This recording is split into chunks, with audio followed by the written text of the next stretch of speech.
Okay, I'm Aitazaz Farooque, and I'm an associate professor at the University of Prince Edward Island, and also I'm serving as interim associate dean for the School of Climate Change and Adaptation.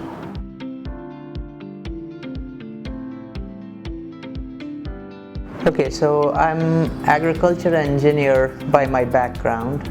Did my master's and PhD from Dalhousie in Canada. And my research focuses on the precision agriculture technologies. So that is the technology for sustainable food production and obviously mitigating the environmental risks, which is greenhouse gas emission, leaching of the nutrients and runoff of the nutrients into water bodies. So technically it is the complement and integration of engineering design and engineering technology into agriculture production to promote sustainable food production. So that's what I do as a researcher. So coming back to, I joined University of UPEI as an assistant professor in 2015, and then I got promoted in 2019 to associate professor, and I've been teaching engineering design courses, especially second and third year design, and few other bioresources area electives and fundamental courses in the program. And I've been quite lucky to achieve significant funding from the provincial and federal government agencies and supervising a huge number of graduate students, MSc, PhD, and also several postdocs.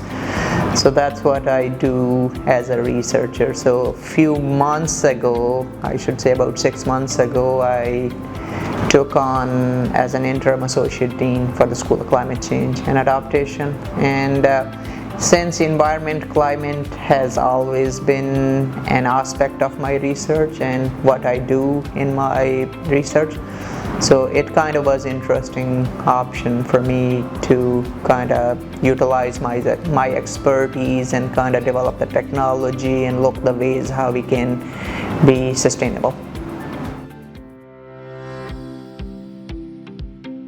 So our centers, Canadian Centre for Climate Change and Adaptation, so the School of Climate Change and Adaptation is housed out of that center. So we have a 4-year degree program on climate change and adaptation, so that is a Bachelor of Science degree. And in that degree, obviously we offer a wide range of courses around climate change from different perspectives. From the perspective of the climate policy and climate politics, for mitigation strategies, adaptation strategies for various stakeholders and pillars, and also we introduce our students with the state-of-the-art softwares which are available out there to visualize the reality of it and to kind of come up with the solutions to tackle the climate change. Yeah, so it was during the COVID era, so that's when I taught. So it was online, I would say, participation and interaction with the students, and that was a real good experience to kind of look at to remote campus and kind of connecting with the students and bringing expertise from one place to the other to kind of build a skill set.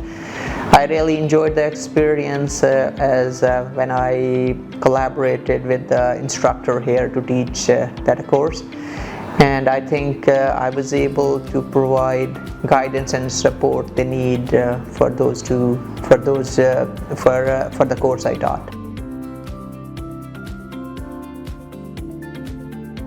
So our centers, Canadian Centre for Climate Change and Adaptation, so the School of Climate Change and Adaptation is housed out of that center. So we have a 4-year degree program on climate change and adaptation, so that is a Bachelor of Science degree.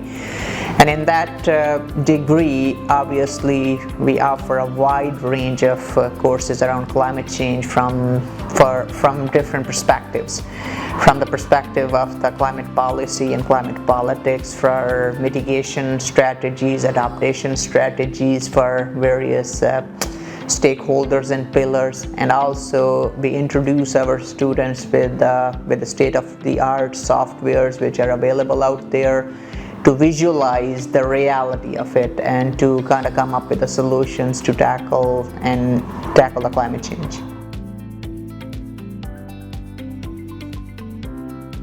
To me, I think obviously it's a good initiative to have these kind of big events at all over the place, and then to me that's a good I would say knowledge transfer exercise. That's a good awareness exercise, so that the people here will look at this from a different lens, that why this big conference with over 30,000 people are happening, why these people are even gathering, why to bother, right?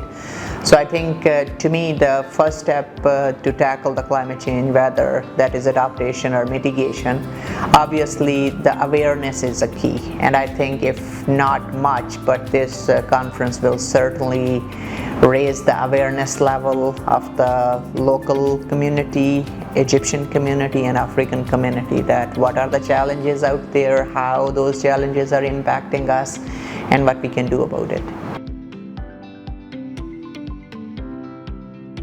No, they are good students, and I think having interaction and teaching a diverse students and even working with a diverse group, so that kind of brings a new context, that kind of gives you an opportunity to visualize the way of thinking, to approach a problem from when we're dealing with a diverse population of the students. So which was Egyptian students are good, so they're smart, and I had a very good I would say experience, and they try to give them the knowledge they need, but based on my experience, and overall it was a wonderful experience to be part of their journey.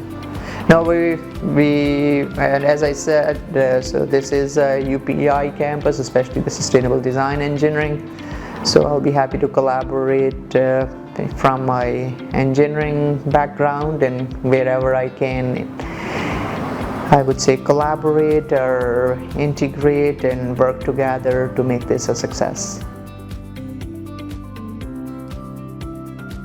I think obviously when I was a student, what lesson I got was work hard. So, and also I would suggest the Egyptian students too, that keep an eye and try to do your degree not for the grade but for learning, and try to understand the concepts and try to look at from the practical lens, that where you can apply this knowledge of engineering to be sustainable in your life, and also to have a good career opportunity which is good for you.